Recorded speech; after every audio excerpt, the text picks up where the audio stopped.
wonderful to meet you. It is so nice to meet you as well. Yeah, well, that's pretty cool. So, I don't know, what would you like to tell me about yourself? So I heard from Brock that he had done an interview with you and that you are a high school student, is that right? Yeah, so I'm going into my senior year of high school. Congratulations. Thank you. Do you know what you want to do in the future? So I'm actually hoping to study neuroscience in college. I really want to go into pediatric neuroscience and like doing my color and confidence program has made me extremely interested in like also looking at learning disabilities as well. So that's the hope. Fantastic. Oh, that's great. And you've already actually, so you interviewed Brock, and then you've also interviewed some other folks too. Is that right? Yes, I have. So right now, I'm pretty sure I have 6 episodes on, and then there's a bunch of episodes that are going to come out at the end of August. But so beyond Dr. Idy, I interviewed like one author. I interviewed a therapist. I interviewed someone else who created a kind of dyslexia tutoring program.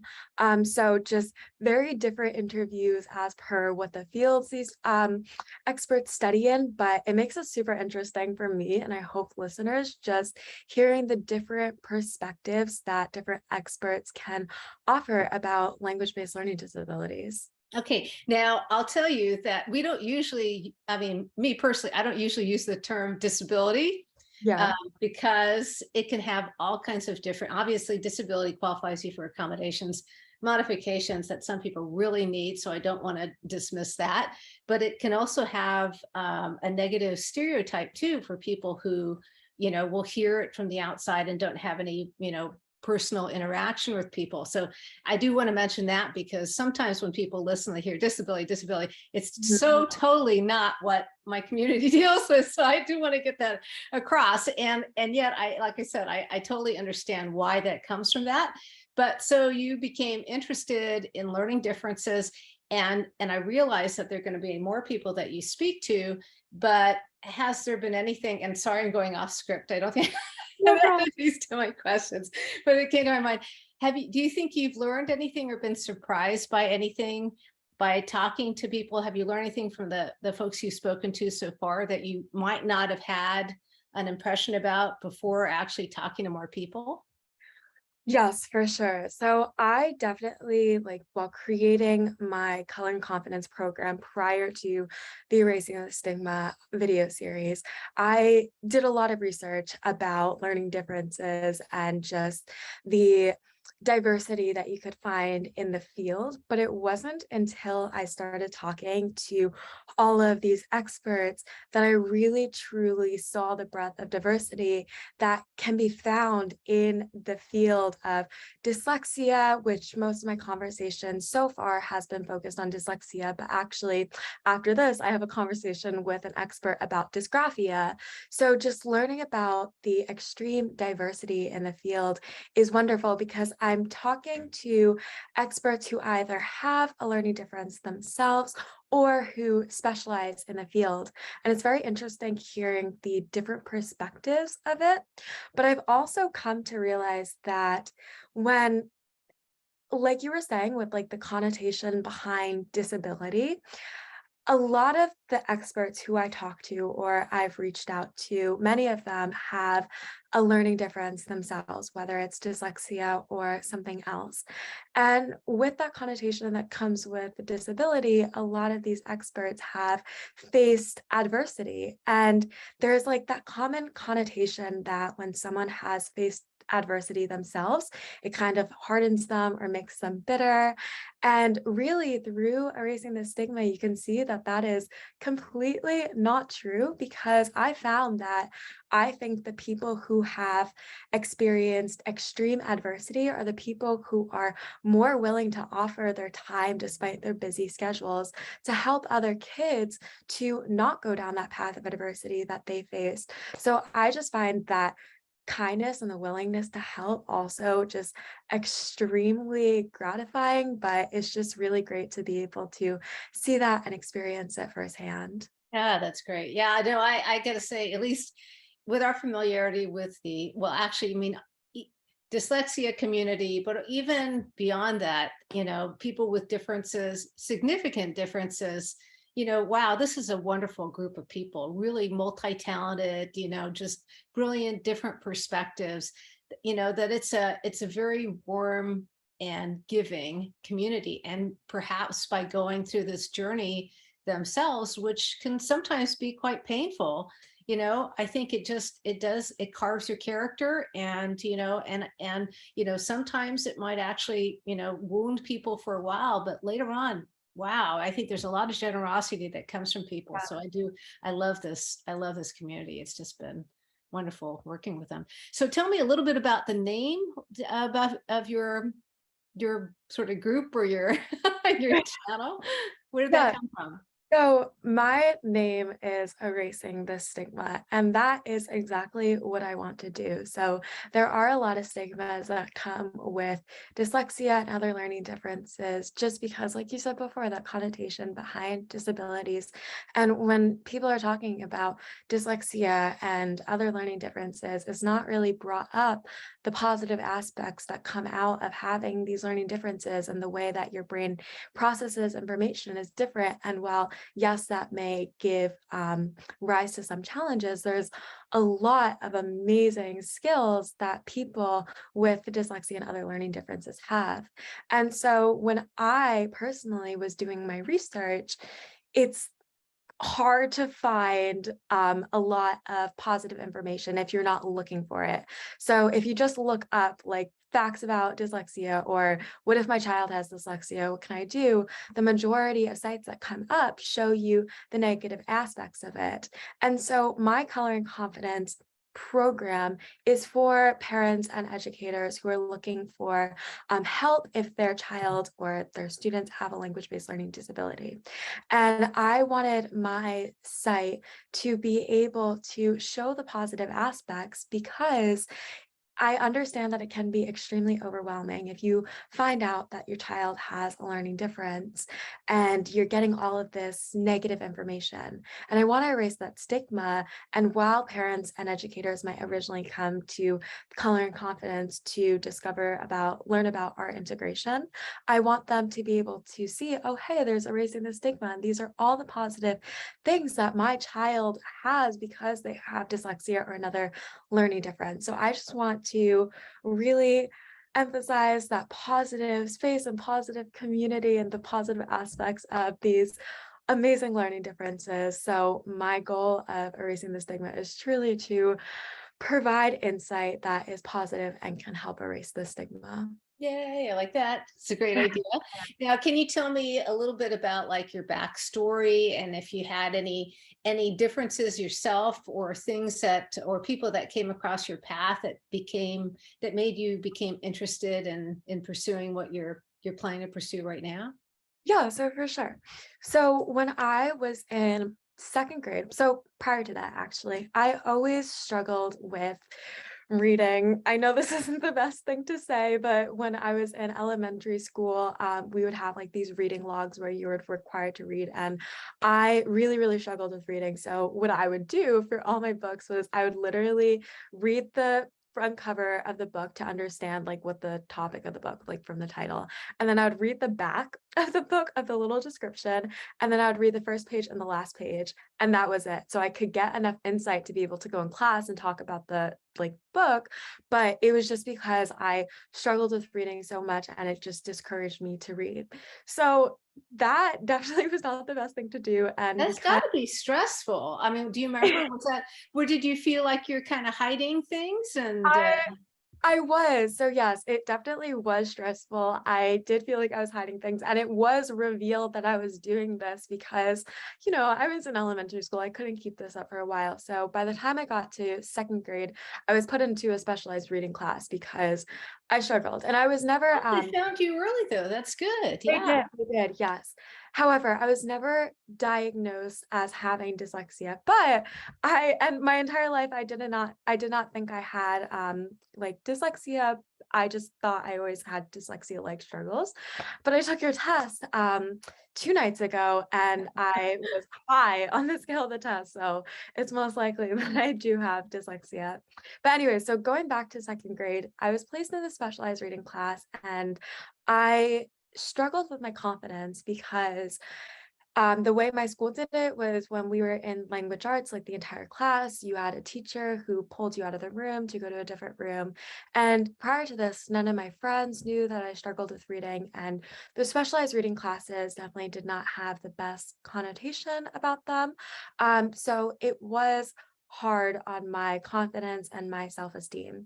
So by the time I got to third grade, I graduated out of it and I was able to excel in reading. Actually, language arts is now my favorite subject, but my confidence was still not really up as what it was like prior to going into that class. So in my normal language arts class in third grade, I struggled with asking questions or volunteering answers because I did not think I was as smart as my peers.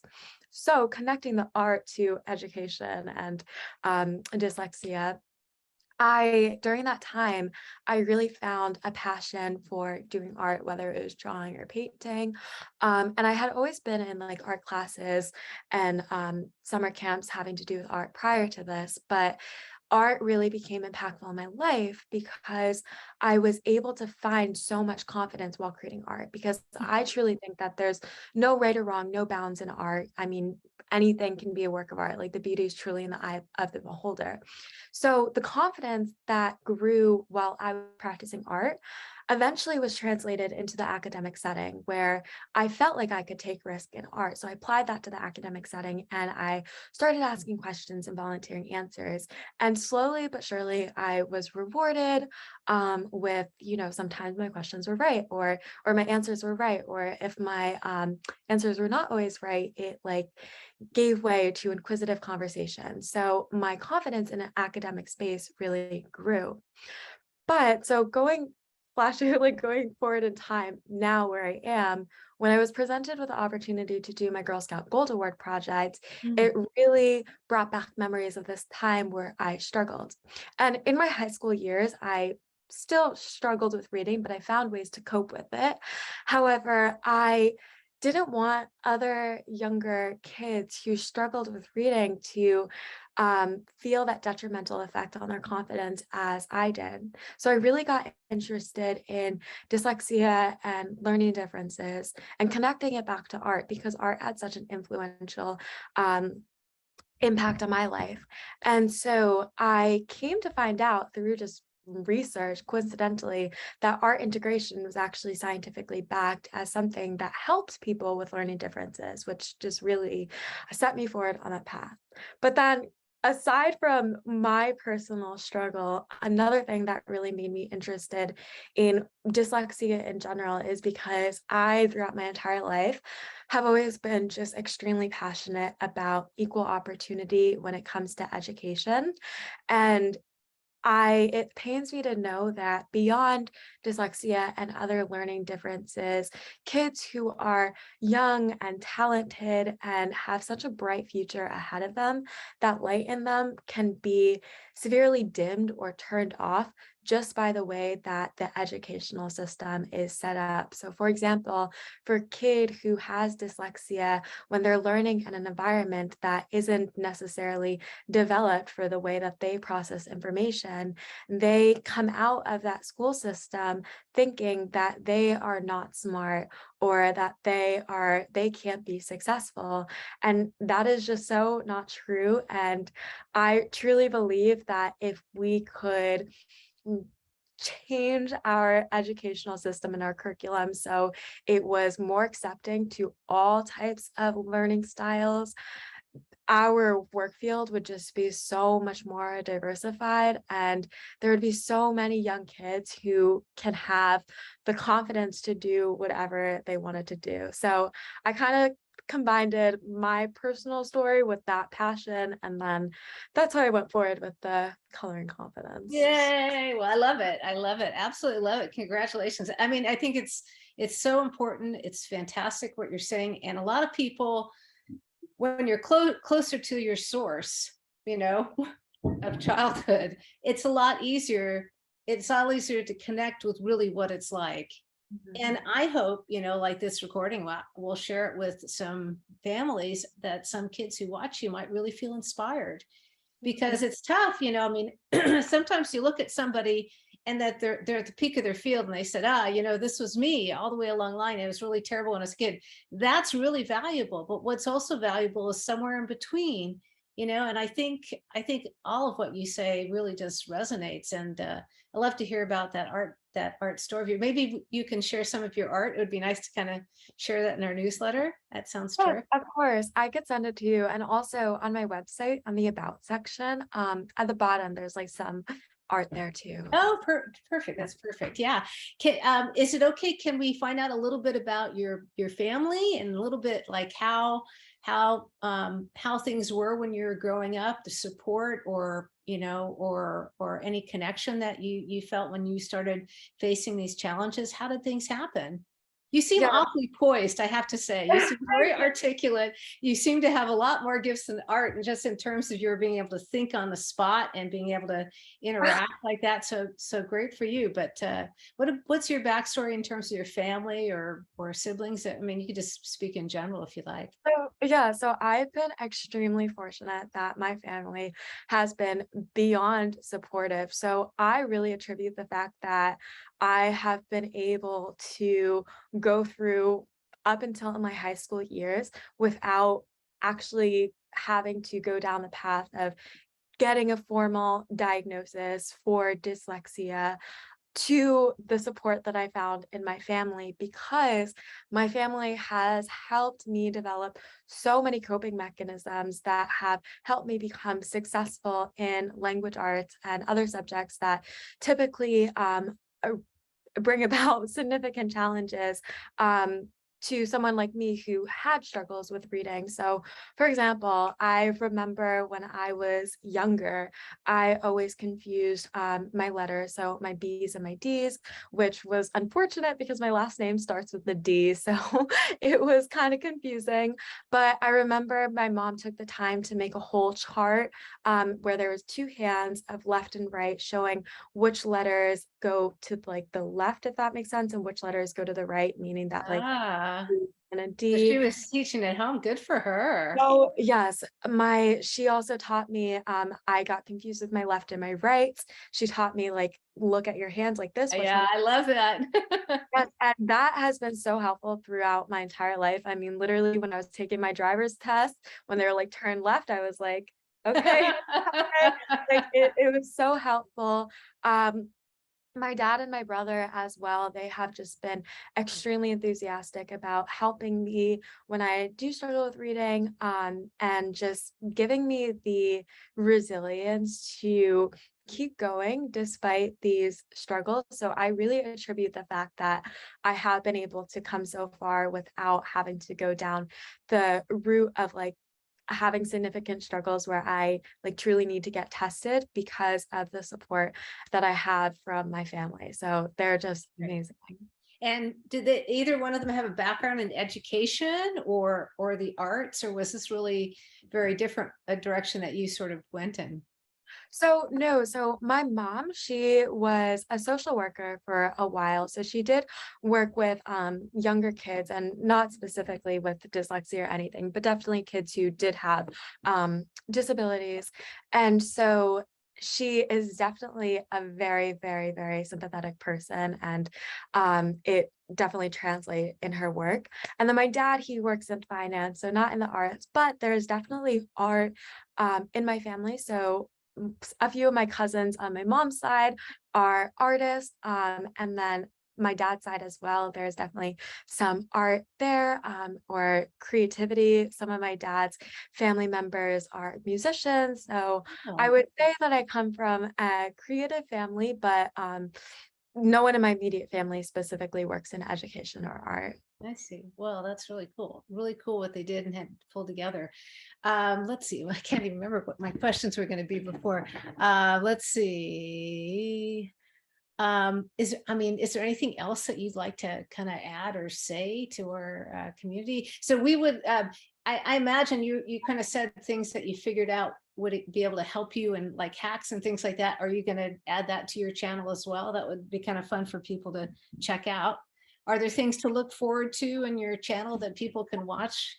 Yeah, so I have a lot of very exciting conversations coming up on erasing the stigma. And as per like things that I've learned more towards like the resources side, I have been adding onto a page called As Seen on Erasing the Stigma, where basically in the conversations, if an expert brings up like a resource that's very helpful to them, I will try to find like a link to either that exact resource or something that's similar and put it on the As Seen on Erasing the Stigma. So parents and educators can go there if they want to shop it or learn more about it. I think that that's also been like super helpful for me as well as per things that I can look at. And then also on my homepage, I recently added a new section that specifically focuses on affordability, which was inspired by you and Dr. Heidi and the affordable tests that you guys do provide because when I was prior to taking the ACT, I did struggle a lot on my reading speed on the reading section of the ACT. And so my family and I were really questioning, like, should we get tested for dyslexia? Because, you know, if I got tested, I could get additional resources that would help me with that reading section. And we were looking up the test and they were so expensive. And I was able to get my reading speed up to par where I was able to get a really good score in that reading section. So we decided not to get that test, but that coupled with learning about the neuro learning test made me really passionate about providing affordable resources because parents and educators and students really shouldn't feel like they have to be turned away or put at a disadvantage because they can't financially support either getting the test or the interventions and tutoring that comes after finding out if they did have a learning difference. No, this So is a huge problem that you're talking about. Absolutely. No, it's a huge problem. I mean, and even the neurolearning test cannot qualify for something. It'll qualify for Bookshare if you're found in this yeah, which category, is great. which is a wonderful resource, and it is free if you ever, it qualifies as print disability here in the US because it's supported by government dollars. But, you know, formal testing, as you say, is required. And what seems to be very unfair is often they have a student who's clearly documented, has dyslexia, print disability, whatever, needs the extra time for standardized testing. And then they ask that a student keep retesting all their life long. It might be thousands of dollars that they just can't afford, you know? And so that is an injustice that needs to be worked out. I think there was a Department of Education letter saying that this shouldn't be required, that if you have prior testing and good documentation, but there's all kinds of exceptions that happen. And as a result, there are a number of students who don't really get to show what they know because of the little extra time they need to reread questions or whatever. So no, you're actually, you've definitely put your finger on that issue that needs to change. And hopefully, you know, some cases it has changed for the better, but there's a lot of examples to the contrary. So that's good that you shared that. Yeah, thank you. And I completely agree. It's just not fair as That's like not fair. Yeah, it's not fair. It's something that needs to be corrected going forward. That's for sure. yeah, Yeah. so that's definitely another area where I really hope to put some focus on in the future, adding some light to that affordability. And I'm hoping to possibly talk to a few politicians in the future on erasing the stigma to see their take on that, being that they can truly make a difference working in politics. So I hope in the future that that does continue to change because really it's putting a lot of students at a disadvantage that is just shouldn't be there. Yeah. Well, it's wonderful talking to you. This has been absolute delight. I'm excited by all the ideas and the action that you're bringing to this issue that you care so much about, and Thank really you. wonderful. Yeah, Thank you. thank you So so nice talking much.